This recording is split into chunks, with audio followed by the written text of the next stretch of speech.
Last month के comparison में retail food inflation जो है कम होता हुआ दिख रहा है, बट अभी भी यहाँ पर दो इंपॉर्टेंट कंपोनेंट्स व्हीट और एडिबल ऑयल जो है वो अपने ऑल टाइम हाई पर दिख रहे हैं। यहाँ पर समझने की बात ये जरूरी है कि यहाँ पर जो इंक्रीज है स्पेशली व्हीट और एडिबल ऑयल के प्राइसेस में वो सिर्फ डोमेस्टिक फैक्टर्स से एसोसिएटेड नहीं है, यहाँ पर इंटरनेशनल फैक्टर्स भी एसोसिएटेड है। इसी पूरे कंसर्न को आज हम इस वीडियो में डिटेल में समझने वाले हैं। Hello students, welcome to Chahal academy. My name is Shubhangi Singh और आज हम बात करेंगे रिटेल फूड इन्फ्लेशन में कैसे व्हीट और एडिबल ऑयल जो है दोनों ही ऑल टाइम हाई पर हैं।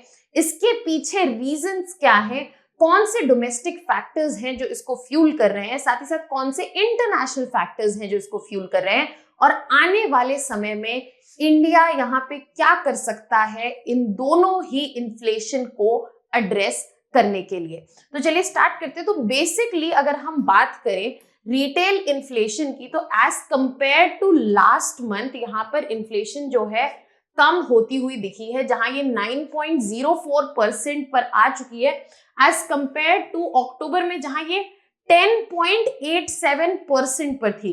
बट यहाँ पर परेशान होने वाली बात यह है कि यहाँ पर दो चीजें व्हीट और एडिबल ऑयल्स जो है दोनों ही इस वक्त काफी हाई प्राइस राइज देख रहे हैं। यहाँ पे इन्फ्लेशन जो है बढ़ता हुआ दिख रहा है।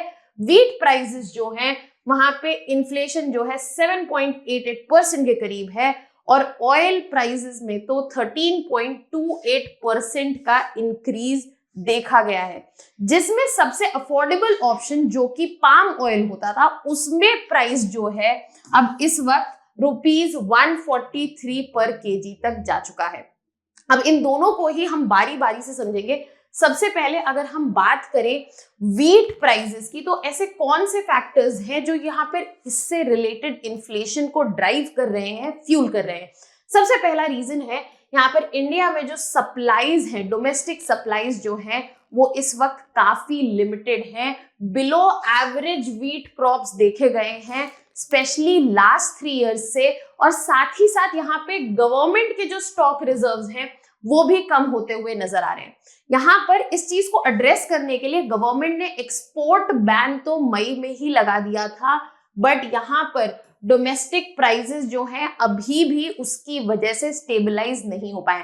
तो गवर्नमेंट ने इंटरवेन करने की तो कोशिश की, बट यहाँ पे उसका इम्पैक्ट नहीं दिख रहा है, बिकॉज यहाँ पर और भी सारे फैक्टर्स जो हैं वो एट प्रेजेंट एट प्ले देखे जा रहे हैं। साथ ही साथ आने वाले समय में देखा गया है कि सोइंग एरिया जो है स्पेशली व्हीट के टर्म्स में इस सीजन में बढ़ गया है और एक्सपेक्टेड है कि 2024-25 का जो हार्वेस्ट होगा वो बम्पर हार्वेस्ट के तौर पे देखा जाएगा। तो यहाँ पे सप्लाई जो है एक्सपेक्टेड है कि आने वाले समय में बढ़ेगी। इस वजह से भी यहाँ पर इस वक्त एक हाइटेंड प्राइस राइज हमें देखने को मिल रहा है। साथ ही साथ ये जो हार्वेस्ट है, जो हम यहाँ पे उम्मीद लगाए बैठे हैं कि जो सोइंग एरिया बढ़ा है उससे हार्वेस्ट जो है बम्पर हार्वेस्ट के तौर पे होने वाली है, उसका हार्वेस्ट जो है वो डिलेड हमें देखने को मिलेगा, क्योंकि जो व्हीट अभी सो किया गया है लेट अक्टूबर में वो मार्केटिंग के लिए अप्रैल तक रेडी नहीं होगा और सप्लाई गैप जो है बढ़ता जाएगा।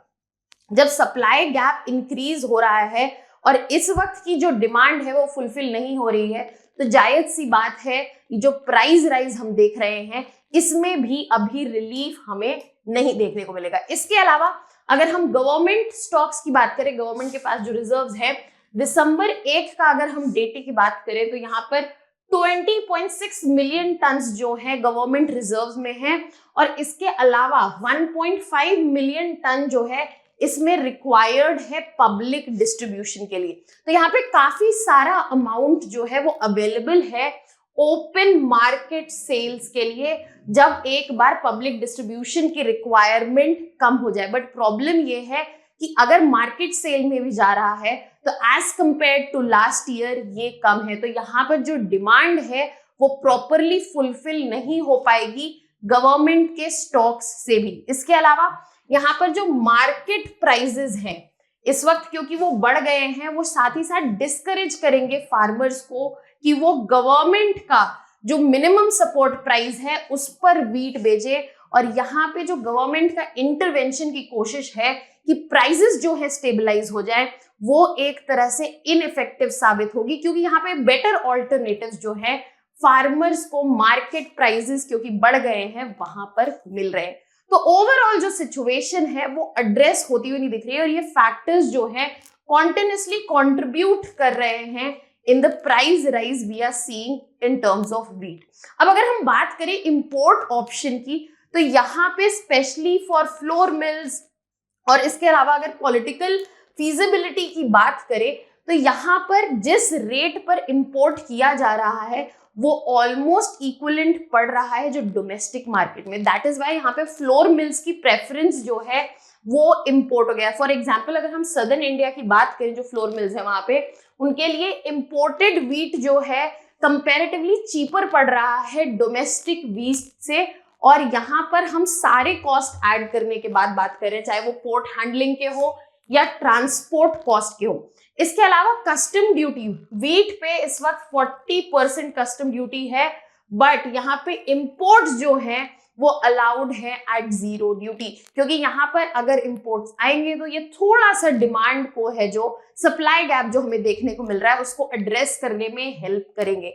इसके अलावा क्योंकि आने वाले समय में यहाँ पे पॉलिटिकल फैक्टर्स भी इन्वॉल्व है, क्योंकि यहाँ कोई मेजर इलेक्शंस जो है व्हीट प्रोड्यूसिंग स्टेट्स में 2025 तक नहीं है, एक्सेप्ट फॉर 2, दिल्ली और बिहार। यहाँ पर 0 ड्यूटी इंपोर्ट्स जो है वो पॉलिटिकली फीजिबल भी है, आसान है और अलाउ किए जा सकते हैं।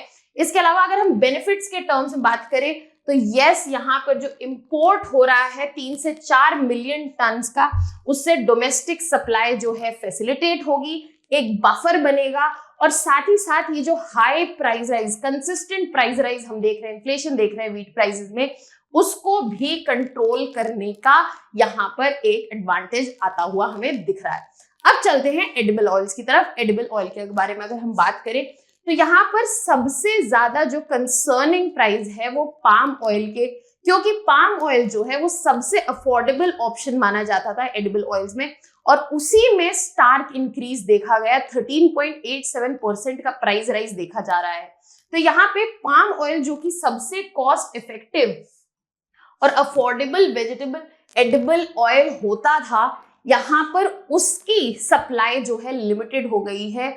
और यहाँ पर इसका सबसे बड़ा रीजन है जो इंडोनेशिया का अपना यहाँ पे एथेनॉल प्रोग्राम है, जिसके लिए उन्होंने पाम ऑयल जो है, क्रूड पाम ऑयल डाइवर्ट किया है, उससे सप्लाई गैप जो है वो बढ़ता हुआ दिख रहा है। तो अगर हम यहाँ पे बात करें पाम ऑयल के टर्म्स में, तो ग्लोबल प्रोडक्शन जो है ये सबसे ज्यादा पाम ऑयल का ही हो रहा है, ऑफ 76.26 मिलियन टन। उसके बाद सोयाबीन ऑयल है, then we have rapeseed oil and sunflower oil.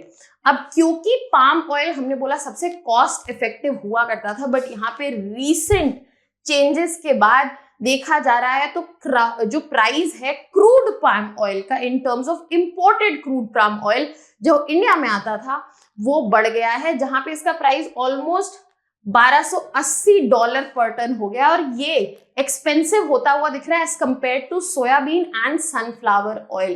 तो यहाँ पर एक इशू प्राइस ट्रेंड का शिफ्ट का हमें दिख रहा है, क्योंकि यहाँ पे पाम ऑयल का जो रीजन है सप्लाई कम होने का, वो यहाँ पर बेसिकली ओरिजिनेट कर रहा है इंडोनेशिया से, क्योंकि इंडोनेशिया जो है वो वर्ल्ड का टॉप पाम ऑयल प्रोड्यूसर है, और यहाँ पर इन्होंने इंक्रीज कर दिया है अपना blending of palm oil in diesel, and यहाँ पर जो इंक्रीज हुआ है वो 35% से 40% का हो गया।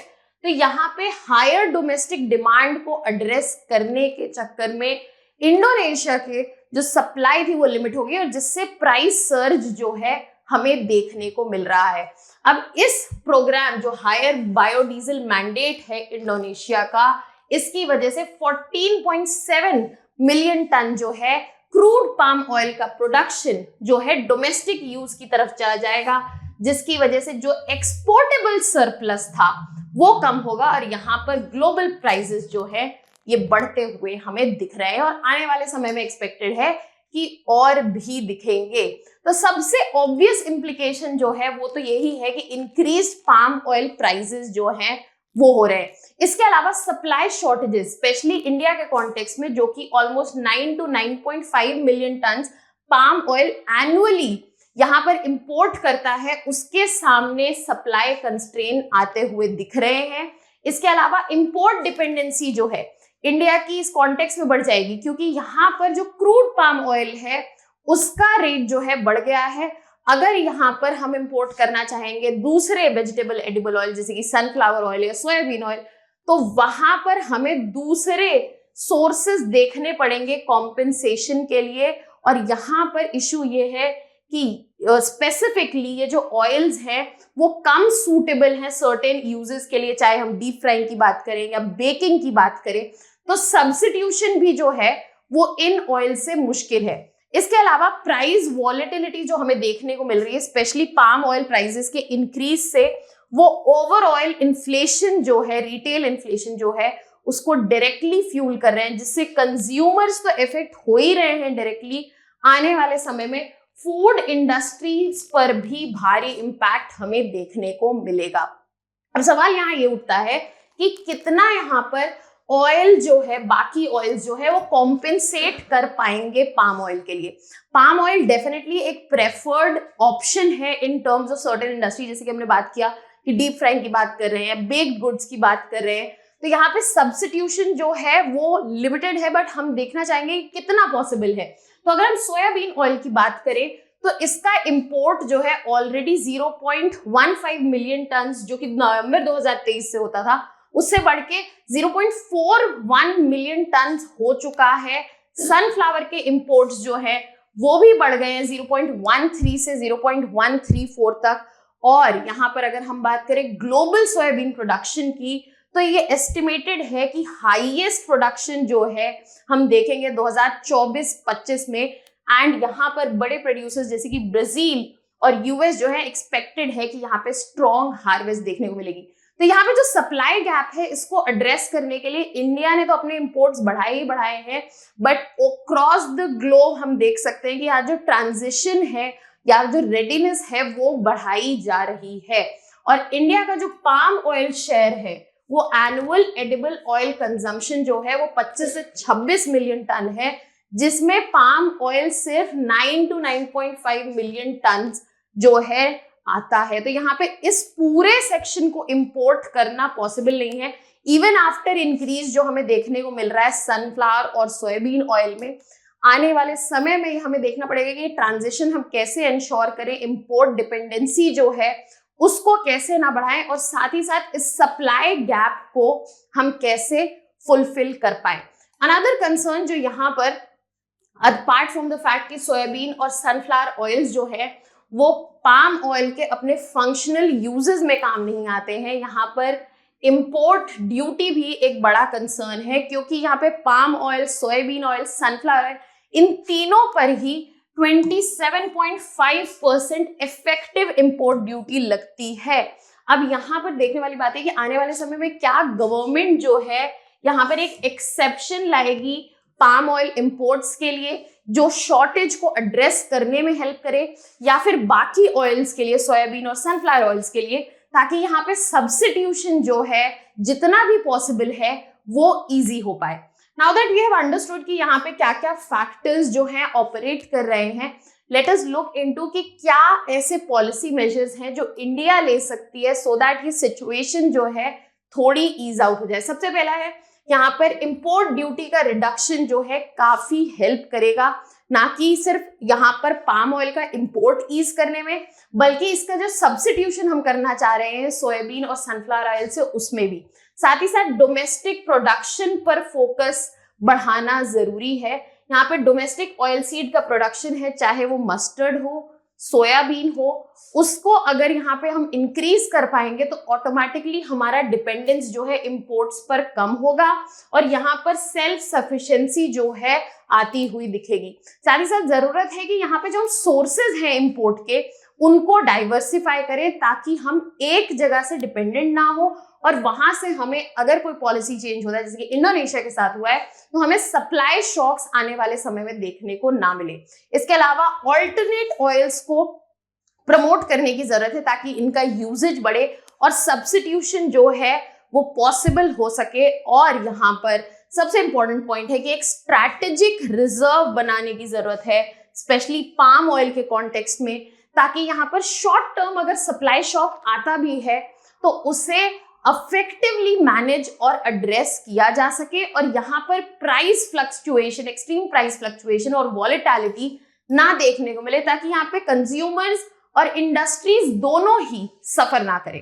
तो यहाँ पे हमने सारे डिमेंशंस जो है इस पर्टिकुलर टॉपिक से रिलेटेड समझे। यहाँ पर एक सैम्पल क्वेश्चन हम देखते हैं। Discuss the impact of इंडोनेशियाज biodiesel policy on global palm oil prices and its implication for India's edible oil market. What policy measures can India adopt to ensure price stability?